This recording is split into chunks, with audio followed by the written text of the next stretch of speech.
Okay. Hi, good evening, everyone. I think you've seen me often enough now on these evening shows by the Zena World family to sort of know who I am. But just to refresh your memory, my name is Sangeeta Bahadur. I'm a Foreign Service Officer of the 87 batch who's done several postings around the world, and I retired last year as India's High Commissioner to Malta. And apart from that, I'm also a pretty well loved and published author of, fantasy, heroic fantasy books. I'm also, a speaker. I deliver lectures, etc., in various universities, and doing a lot of other things after my freedom from the yoke of government. So today we are here to, the subject we're talking about, the G20 summit that was held in India earlier this month. And we have today with us Dr. Shrikant Modak, with whom I'll be talking about this the summit and what happened, and the results that have come out of it, and what are the implications for not just for India but for the world order as it exists today. So before we jump into that discussion, I'd like to request Ashok Bakshiji, who is also here with us, to perform the introduction for Dr. Modak, because he. Then after that, we will invite Dr. Modak for the actual discussion. So, Ashokji, if you could just go ahead and do it. Yes, thank you, Ji. Namaskar. Good evening. This is Ashok Bakshi from Zena Family, Delhi chapter. And we all have witnessed the galaxy of leaders came from around the world for the G20. And it was a mesmerizing events. And we have today equally two very important guest speaker. One, of course, you heard just now, Ambassador Sangeeta Bahadur, and the other is Professor Dr. Shrikant Modak. And before I hand over the floor for the discussion, I would like to give the background of Mr. Modak. He is a senior financial journalist with over 30 years of experience. He has held senior positions in editorial capacities at Economic Times, Business Today, and Business India. Before he moved in to journalism, he was in academics with faculty positions in leading management institutes in India. He has written 5 books, all in energy economics. He retired from journalism in 2007. Since then, he has avidly pursued interest in international affairs and geopolitics. His education background, he is MSc Economics from the London School of Economics and Political Science, 1978-79, and bachelor degree in business studies from Kingston University in 1974-78. This is his education background. And now I would like to request Professor Dr. Modak to take it further from here on the discussion on takeaway on geopolitics on G20. Thank you. Please, welcome. Good evening.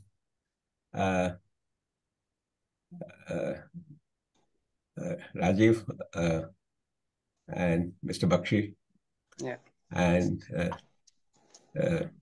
Sangeeta ji. This is the second time I'll be doing the program with Sangeeta ji. Mm-hmm. It's interesting to see that we are back together. Mm-hmm. Now, what I propose is I give some background in about 5 to 10 minutes about what is G20, how it came about, and what is the kind of role it has played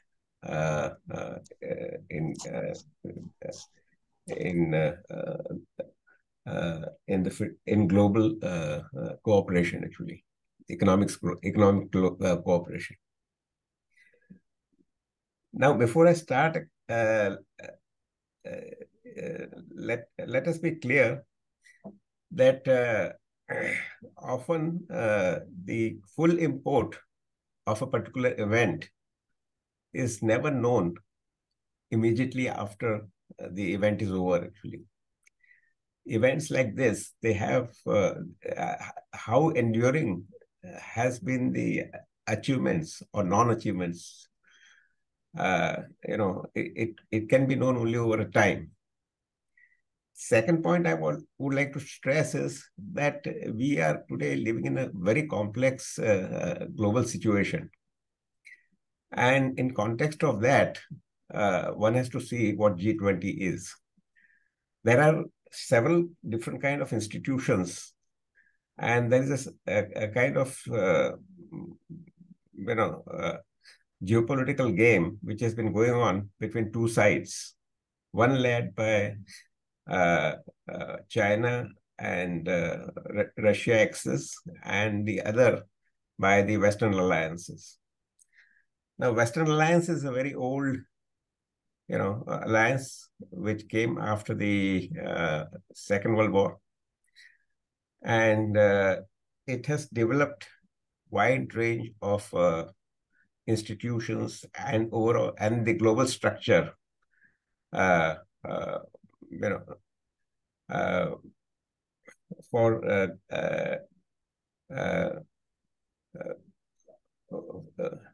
global to position itself in the global affairs. In comparison, and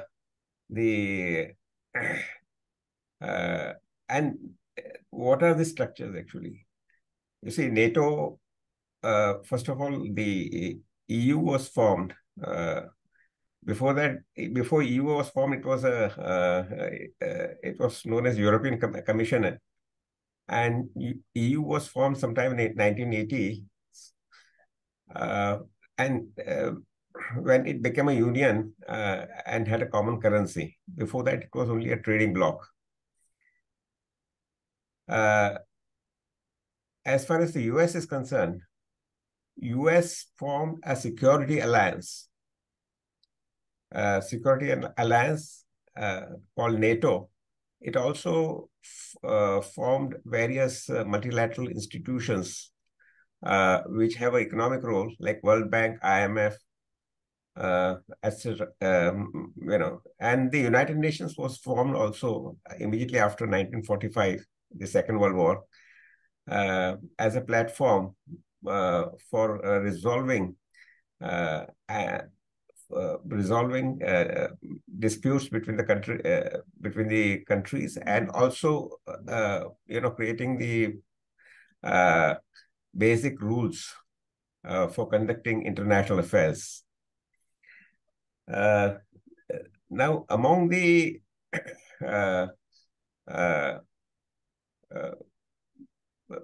economic institutions created by the Western Alliance, which have dominated the world financial and economic affairs for last 70 odd years. The one is IMF, second is World Bank. Then later in 1990s, there was a GATT before that actually, which was a General Agreement on Tariffs and Trades. This was a trade kind of association, but later it was converted into a World Trade Organization. Again, all with the initiative of US-led Western Alliance. And then it also created security infrastructure in the form of NATO in 1949, I think. So NATO has been there for a very long time. It's a military cooperation between the Western Alliance countries. So that is the one side of it. In recent years, it has created other structures, especially to contest its supremacy in the eastern part of the world, like Quad, okay, AUKUS, and uh, and uh, uh, uh, and it also had it also had overall control over the Middle East for many years. After it,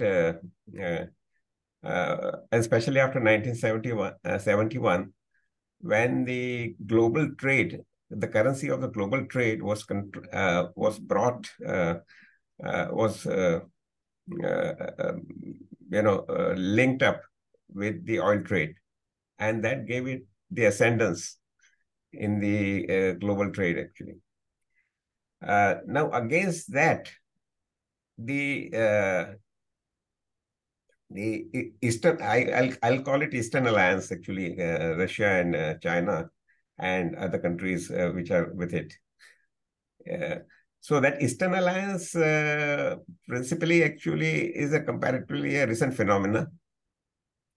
Uh, uh, Organizations like Shanghai Cooperation Organizations have come up, but these are mainly economic. These are mainly economic platform, and then BRICS, again, basically a platform for conducting economic affairs. Now, in the midst of that, one more thing before I proceed. The Western Alliance also had a organization, a grouping called G7, the 7 richest countries in the world, actually. And for many, many years, right until the 1990s and early 2000, it had the sway over what was happening in the world. It was the determining,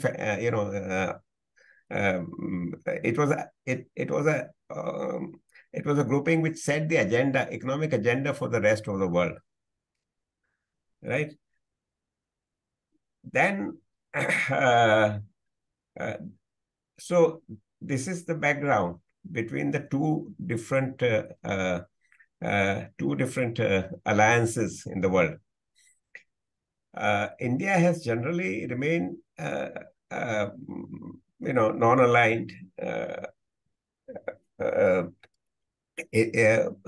for most of the time. So here, the G20 is something which came up as an economic alliance, again initiated by the West, but it had an expanded membership actually. It from G7 was only restricted to the 7 richest Western Alliance countries, but G7 brought in also with the rich countries. It also brought in the developing, emerging economies into the fold, and that is how the G20 was formed. So G20 still has 11 members, if one includes the EU, which are the Western Alliance countries, and then 9 emerging countries with the emerging economies. So that is the structure of that. Now, when it was formed in 1999, basically after the Asian meltdown, to deal with the and at that time it was a platform for central bank governors of these 20 countries and finance ministers. It was a forum for them actually to coordinate policies for economic stability. Okay, and so it came up in the background of an economic crisis of a very large proportion. The one whole region of the world was affected by that. It had its impact also in the rest of the world. So that was the background, actually, you see, how it came up. Now, in 2008, when there was a global meltdown after the financial crisis in the Western world, especially starting with US, where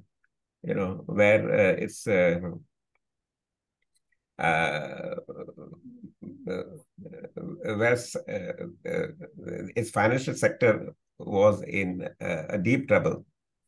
So that time, the G20 was upgraded to the heads of the states level, actually. So that is basically the background. Now, the agenda has until then was only finance and coordination of economic policies. But after 2008, increasingly, the agenda started taking a much wider scope with emerging economies,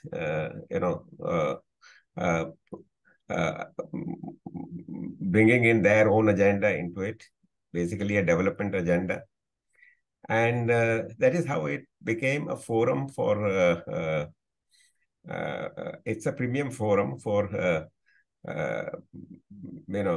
for coordinating and promoting the economic development, various aspects of it. And that is how it has come up. Now, this is the background. The question is that in today's context, what is its value?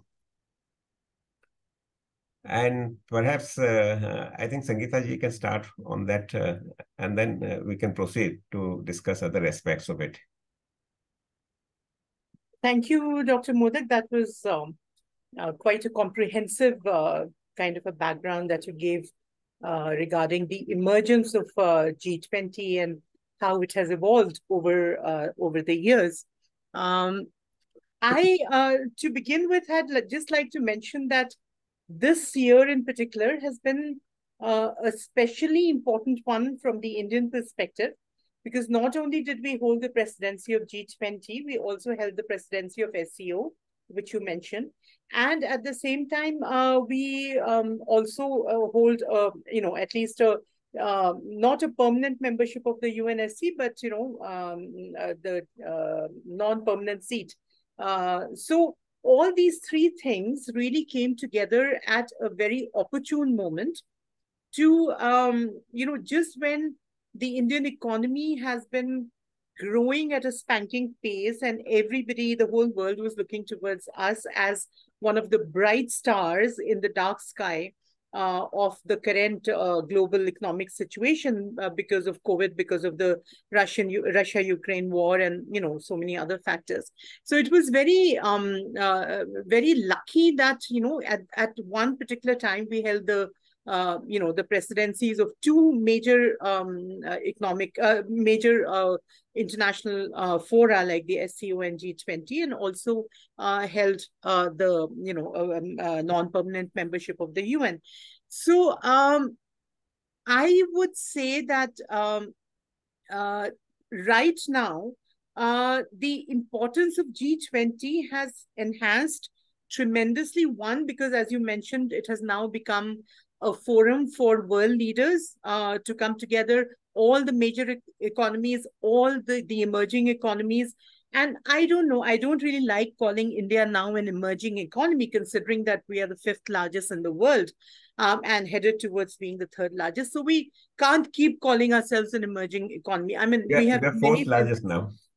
Exactly. Yeah. So you see, so now to keep saying and in purchasing power parity, actually we are 3rd largest. We are the 3rd largest. Yeah, exactly. So I think it's time we stopped calling ourselves an emerging economy and thought and begin thinking of ourselves as a major economic force in the world. True. And G20, the way it went in India and the number of leaders who came here, the kind of subjects that were issues that were discussed, the kind of consensus that was achieved, and the big fact about bringing in the African Union as the 21st member. So now it's I don't know if officially the name has been changed to G21, but in effect that is what it is. So now, apart from all the major world economies, we have these two major organizations as well of countries. One, there is the European Union as one member. I mean, apart from its individual member states like France and Germany and UK, who are in their own individual capacities also members, but the EU itself is also a member. And now we have the African Union, which is, a major step forward, because this is one region of the world which has been neglected for I would say for centuries, but which is also probably the most promising region of the world now. So to get them on board, that has been one of the major achievements of G20. And it has also made it much more relevant, I would say, in many ways than even the UN today. Because UN, I think, is progressively, unless they introduce major reforms, like now there's talk going on about giving permanent membership to India, which should have been done, years ago, and we've been campaigning for it. But now the fact is that if they do not do that, if they ignore a major economy and a major country with a population of 140 crores, as though we don't exist, sooner or later, that is an organization that is going to lose its relevance. So the fact that the G20 now has all these big economies together, and it has regions which have tremendous potential, like the African Union, which are also now part of G20. That fact itself, I think, has given a tremendous amount of relevance, a tremendous amount of importance to G20. And this year's meeting in India was, some kind of a milestone, I would say. And in future, that's how it is going to be considered. Because not only did we get the African Union as a member, we also managed to come out with a consensus, where as far as the joint statement was concerned. All the countries, despite the divides, as Dr. Modak was saying, there's always been this Eastern Bloc and the Western Bloc, and they've, very rarely seen eye to eye. And despite what has been happening with Russia and Ukraine and the stand that the West has taken, and, all the other problems people have been having with Russia, with China, with, all kinds of things that have been happening around the world, we still managed to tailor a document that reflected everybody's, major issues, which reflected everybody's concerns, and yet managed not to offend any of the participants. True. That, I think, was, after a long time, this has happened. And I think it was only the present Indian government which could have done this, because we have relations across the board now. We have the kind of influence, the kind of, inroad, I would say, into all these countries and the governments, that could have persuaded them to actually set aside all their minor differences, major differences for this period, and to come out with a statement that reflects the entire view of G20, G21, whatever we want to call it. So I think that has been a major, major step forward. And the kind of decisions, some of them, for example, this, the economic corridor that we have now opened from Bombay all the way to Italy, right? Passing through the Middle East and all that, which has, in effect, replaced China's Belt and Road Initiative, which is a huge achievement for us. And the fact that other countries are beginning to realize that in this context, the way the world is at the moment, economically, as well as politically, as well as strategically, India is one of the leading, leading lights, so to say. Let's not say power, but a leading light, because we are taking the world in a positive direction, unlike some of the other members of G20 who have, sort of I won't call it a negative role, but who have not, because of whom, for example, in Indonesia, we could not come out with a joint statement, right? So so that is why I think this G20 has been groundbreaking in many ways. True. Dr. Modak. Very correct. One major achievement was, until the last G20 meeting in Indonesia, one saw that the Western Alliance was able to prevail and get its agenda thrust into in essentially a platform which is meant to be a development platform, actually. Finance, economics, cooperation, and development platform. And the major achievement of India was that it was able to pin down the Western Alliance, from bringing its geopolitical,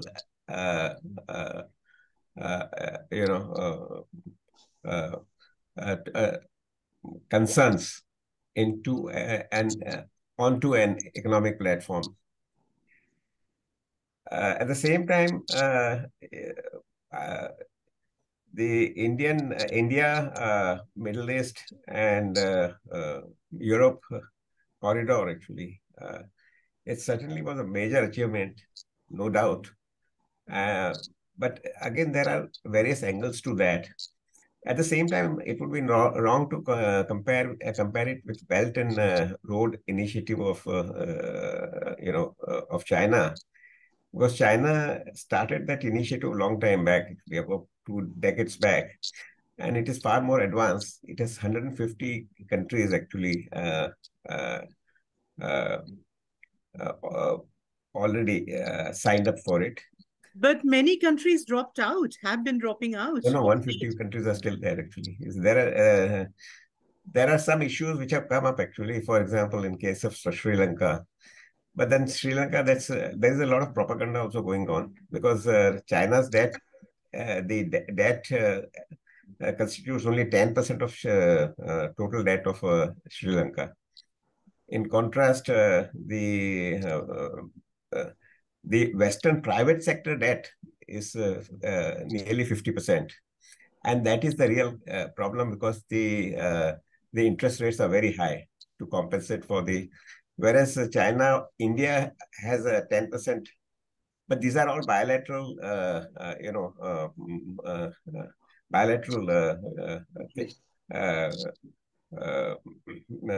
projects, and there is something on the ground.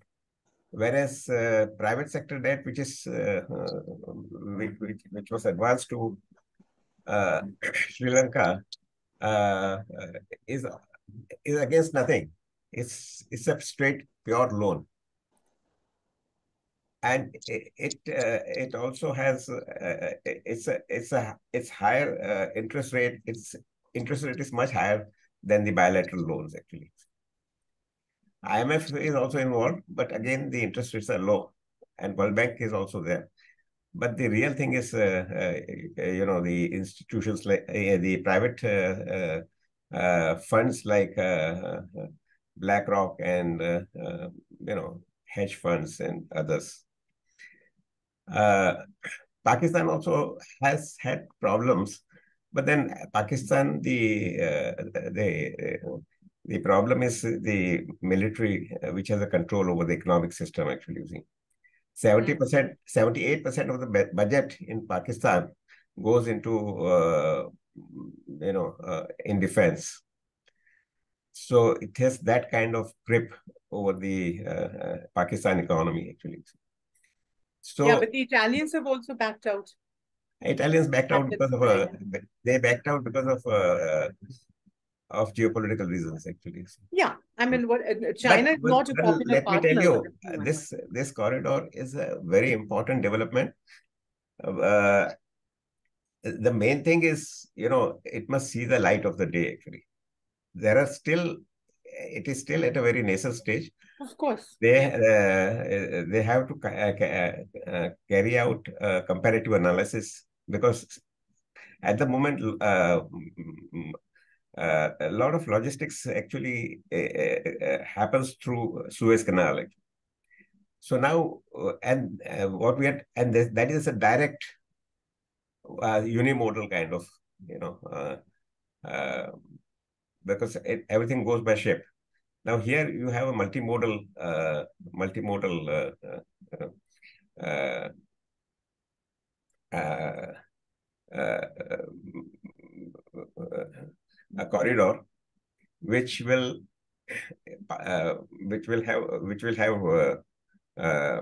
part of which will goes through sea on both the ends, starting from India, and on the other hand, from Haifa onwards into Europe is sea route, and then from UAE to Haifa is land route by railways and other things actually. There are many technical issues also involved here actually, because railways will have to be built with a similar kind of gauge. Secondly, the technical requirements will be there. The wagons, as well as the container wagons, will have to be of the same size. Engine technologies, the engines which will drive these goods trains. Then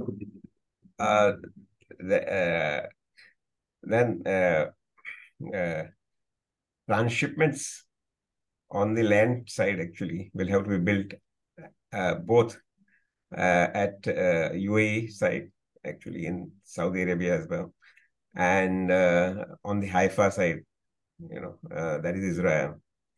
There are also geopolitical issues involved, like Saudi Arabia,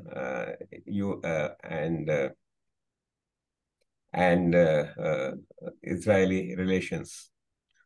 Okay, and so here all these things cost, have a cost. So cost benefit has still to be worked out, but at the moment it looks very promising, and but the whole plan has to be spelled out. Only after that we can draw any conclusion about its viability. You see. Secondly, you see, US has not been, for example, to counter Belt and Road Initiative. When the Biden administration came into power, so they had floated an idea of build back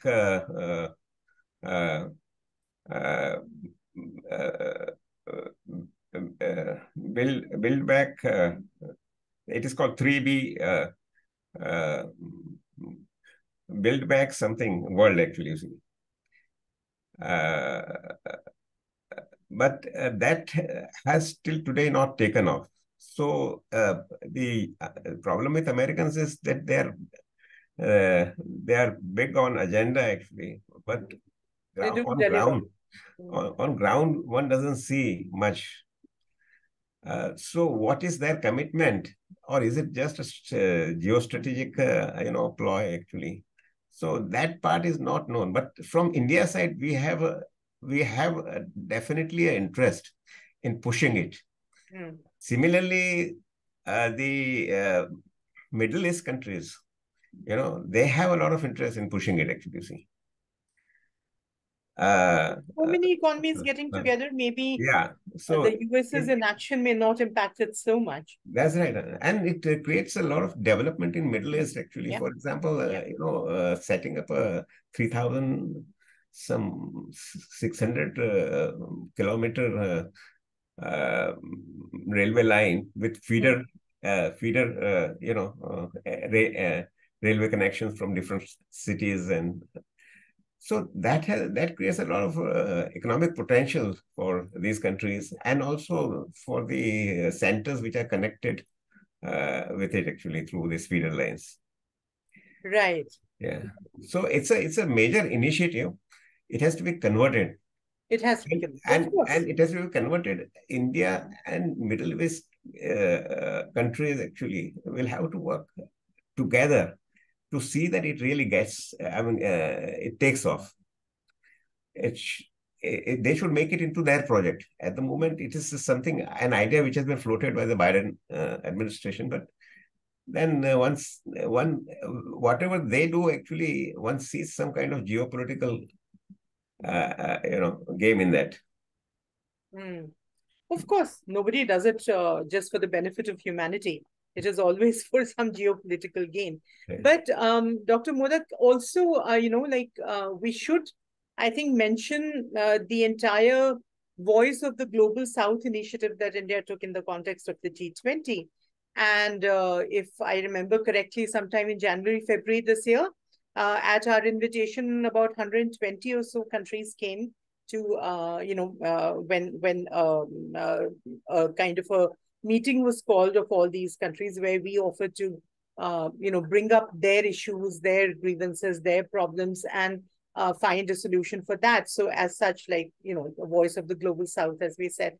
So do you think that that is something that will be sustainable, in the sense that India has excellent relations with all these countries, and we've been working very closely with them, not only in developmental issues, but that whole vaccine Maitri thing, where we saved so many lives by donating, gifting, or selling it, at very, very low prices, the vaccines that were manufactured here in India to these countries. And so there's a tremendous amount of goodwill right now. But do you think, now that the presidency has passed on to Brazil, will this be something that will be sustained? Brazil, in any case, has already, their media is, showing a little bit of concern about how they're going to match India's performance and the way the whole thing was conducted here. So do you think Brazil would have the same kind of reach, that India had, and would have the same kind of initiatives that we took, as far as the Global South, the issues and concerns of the Global South are concerned? You're right, actually. You see, India has built up, especially, COVID pandemic time, because there was no help coming to Africa and even Latin America, actually, from anywhere, actually.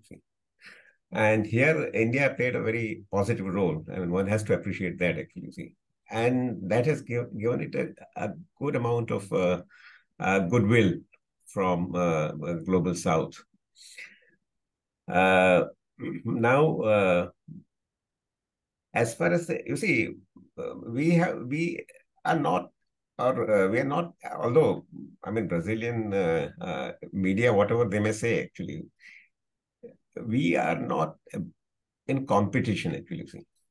Of course. You see, it's a forum for global cooperation, actually, see. Economic and development and finance and whatnot, actually. See.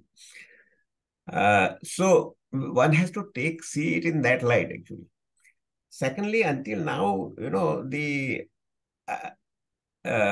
until very recently, the G20's agenda has generally been long on agenda, but not so much on achievement, actually. See. Now here, India can take a very proactive role and make sure that when the G20 meetings begin, that time the audit of what has been committed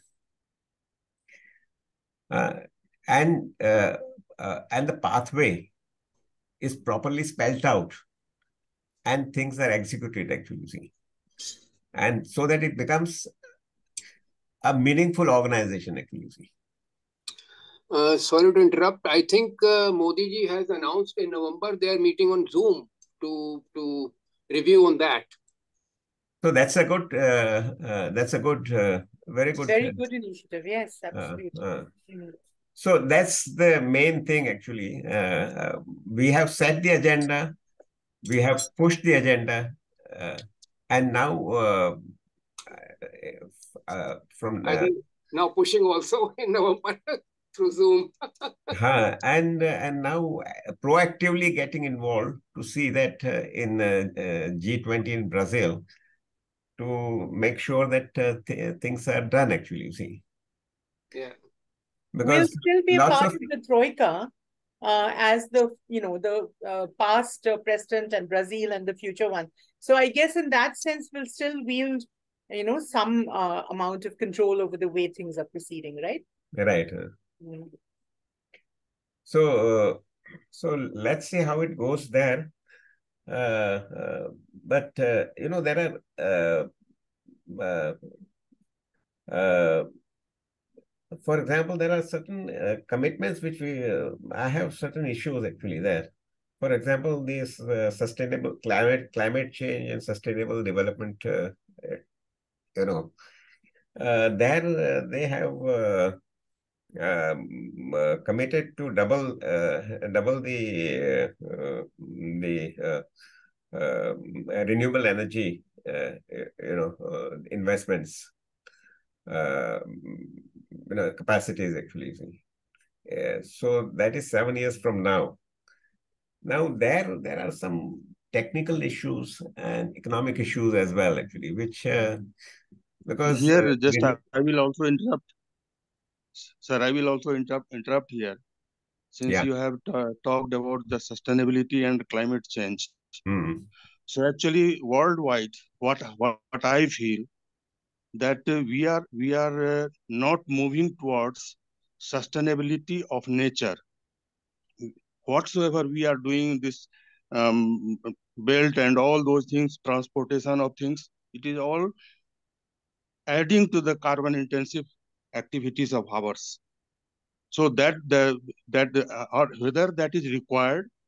So India needs to take lead as per Sanatani things, that developmental goal, what is development, that is to be redefined. Development for sustainability of corporates is being projected as if that is the sustainability. And there itself, the world is missing the thing. I'm not talking of any one country or one this thing. No country is getting developed. Only corporates' profitability is being developed. So, and in that context, nature is getting destroyed. We have talked about NATO also. So, what is the role of NATO? What to me, it is a war sales gang, nothing more than that. It was started for defense, but it creates war machines, sells war, and creates profitability by creating a scarcity of resources worldwide. And that has to be so science and technology is being used to create waste, WAST, waste, and that is the waste philosophy of corporates. So we have to redefine. India is in that position where we have to think, and China is more or less competing with those corporates as a nation. We are nowhere, what I feel. So I will just stop here itself. Maybe these things we will discuss sometimes else. We have to ponder about these things, whether sustainability development goal, which is created by IMF and the world bodies, whether that is pro corporates or that is pro nature. So nature sustainability has to be understood in its true form, that 5 elements, what is Chitijal Pavak Gagan Samira, how it can be, it has to comes to life, and it goes back to non-life, and life and non-life, all is to be protected, sustained. So, and recycling is to be allowed, and that science in itself everything. So nature science is being utilized for just economic activities, which is self-destructive of the nature. So all these things we have to rethink. Probably this may be just a new thing for you, or maybe you everybody is thinking about it. But again, that geopolitical things and all those things, that defines the things. And we are, what I feel, that we were colonized by not Britain or all countries, where they were colonized by corporates, and we are still not we means nature. Nature is colonized. Nature was colonized by corporates, and nature is colonized by corporates, and it is destroying nature like anything for the profitability of the corporates. So that there we are missing.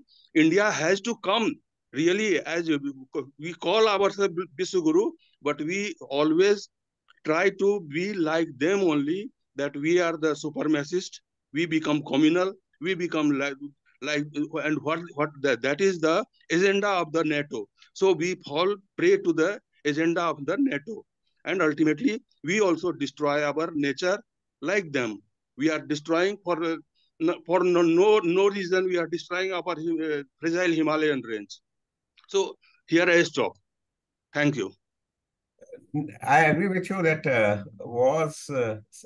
the kind of expenditures which the countries are devoting on the defense budget is certainly a problem. But again, here you see America has $750 billion annual budget on defense. Now, this is larger than the next 10, largest 10 countries, largest countries, countries with the largest, very large defense budget, actually.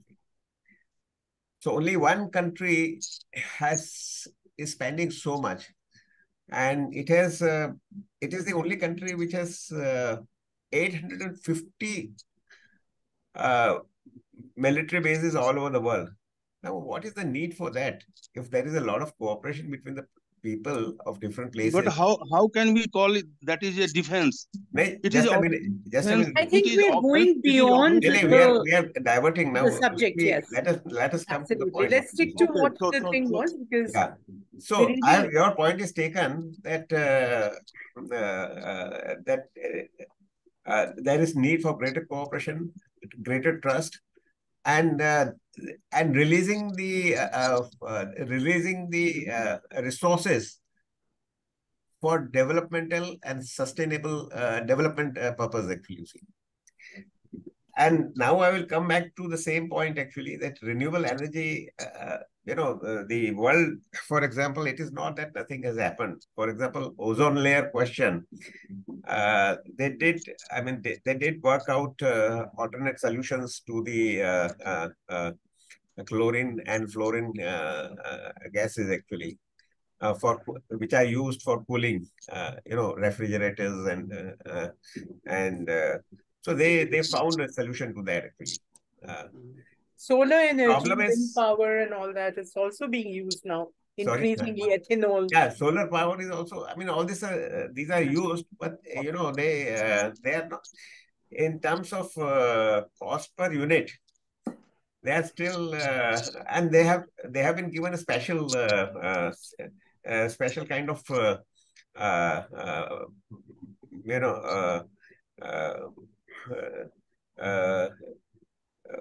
financial support from the government. Not financial support, but even, for example, in India, by law, actually, the renewable energy, up to the extent of, I don't remember now, but until a few years back, 10% of the total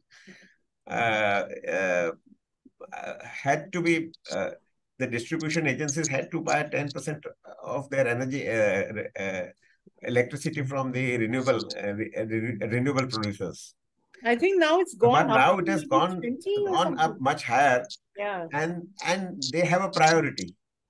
Yeah. Means in scheduling the dispatch, they are given the priority in the grid. So it is not as if nothing is being done. There is things are being done, but you cannot overnight change, because material conditions also matter, actually. You see. True. Absolutely, Now, because I remember that from my diplomatic from my active service days.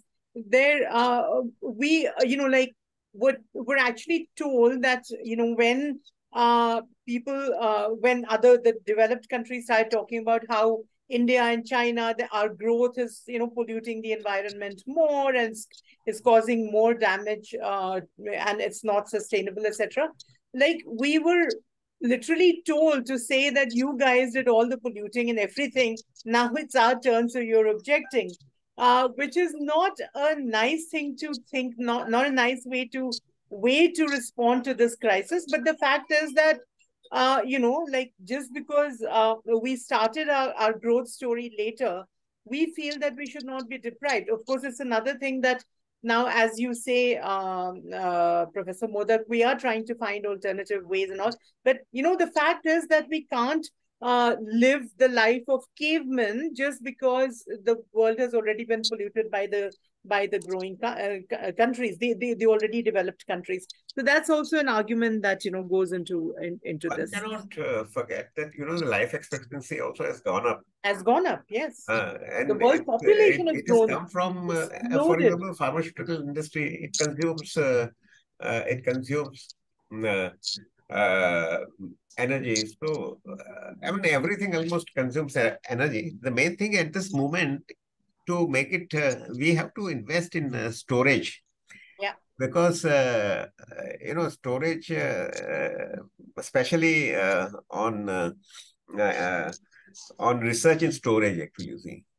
Yeah. Because that is really a solution to increasing the share of renewable energy. And here, actually, the world is not doing much, actually. But more importantly, you see, there are certain problems which are global in nature, okay? And no, we are just carrying the corporate's legacy on our head. Let's not go into that. Just a minute, please. Our science and technology, Indian with Indian wisdom. If we think about that we have to sustain the nature, and human is a part of that nature, then our way of not living, what you people are afraid that we will have to go to caves. No, we can match we can have much better life than what West corporates are pushing on us. So we can discuss these things some other day. That we were discussing that CFC, carbon flow, those things are destroying this. So there are many ways that air conditioners can be provided, and without those destroying the nature.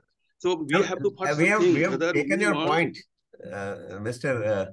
Rajkishore. We have taken your point, but okay. But to take the discussion forward,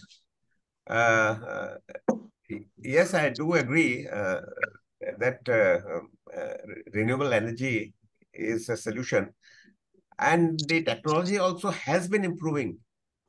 The cost per megawatt for the cost of chips which are used in solar panels, that has tremendously come down over the last 20 years. So research has certainly gone into this. Again, the digital technology and various things which are coming in, actually, you see now. These are all improving the great efficiency, manufacturing efficiencies. They have implications like like the 3D printing, for example. Yeah. The least polluting thing that can happen. Yeah. So anyway, I mean, That's So it's not as if nothing is happening.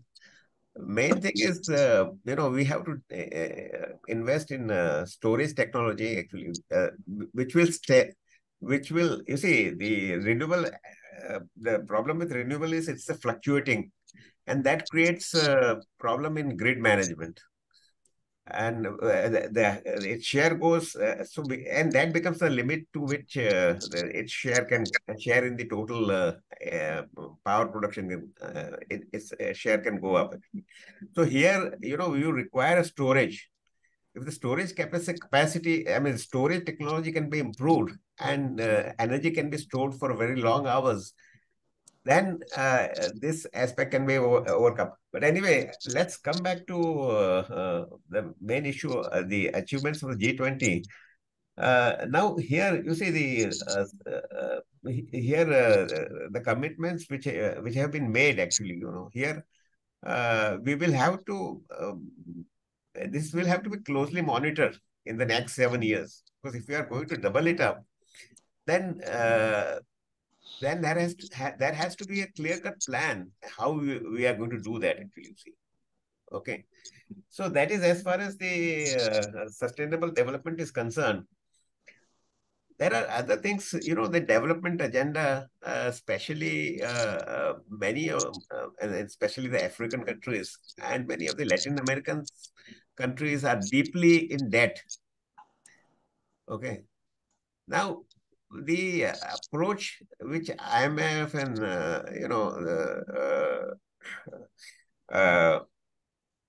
IMF and World Bank and other institutions like ADB, etc., which are the offshoots of the Western Alliances Initiative, has not been very. It's very commercial in nature actually, and it's not really been very helpful actually. On the contrary, the solutions they offer, they tend to aggravate the problem rather than resolve it. Here, you see, India is a member of BRICS, and the development bank which the BRICS has set up can play a very important role actually. And India can take a lead role. You see, the first chairman of this bank was Mr. Kamat, who was the previous chairman of ICICI, if you remember. yeah. So here, India has a role to play. Okay. Now, and one hopes that some kind of mechanism is worked out where that indebtedness actually does not lead to the lead to complete collapse of the of the indebted countries, which has been happening with the conditionalities and the kind of solutions which the current multilateral institutions have been instituting. Secondly, you see the private financing which goes on of the countries, that is at a very high rate, and they build in the risk factor, in the interest which they charge, and that makes the interest cost very punitive actually, see, for the developing countries. Now they are taking risk, they are building in the risk factor in their interest rate actually, and when the country is unable to service that, then they should bear the risk. Why should the rescue package, protect the complete? I mean, yeah, complete protect the this the interest of the private sector actually. You see, one can understand the bilateral, when the bilateral investments are concerned between the governments, by the government, and against which there are something solid is there. That one can understand if a country has become indebted and it is not able to service the debts, actually, you see, because there is something concrete against that. But what is funded by private, actually, it's a source of corruption. No accountability is there. And they have these institutions actually which are created by the Western Alliance, and they tend to act in not not in favor of development, but they try to protect they give the protections actually to this kind of investments. Secondly, coming back to again, you see, the point which I wanted to make is climate change is a global problem. Now, we have tried to find a solution to this global problem by trying to create market mechanisms and all those kind of things, actually, where private sector involvement and whatnot. Actually. Now, private sector, this kind of thing, what is a global problem? What is, I mean, what it's actually existential problem for the world. Here, the governments have to come together rather than the private sector. And the advances, the investment in research and those kind of things, they should be driving it and sharing it equitably, actually, without, promoting their private sector interests. Actually. These are global problems. One can understand that there can be a free market in other areas of consumer durables and, general things, actually. But global problems have to be solved through global initiatives, governmental initiatives. And then the tendency has been for the last several years for government to step out of, most commercial or economic activities in that sense. So maybe because of that, the kind of leverage which is being given to the private sector, maybe it's inevitable, unavoidable as of now.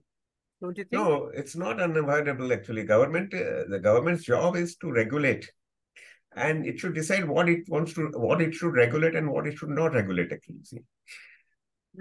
So where the public interest is concerned, and especially at a global level, there the global, all the governments have to come together and, take the initiative and share the fruits of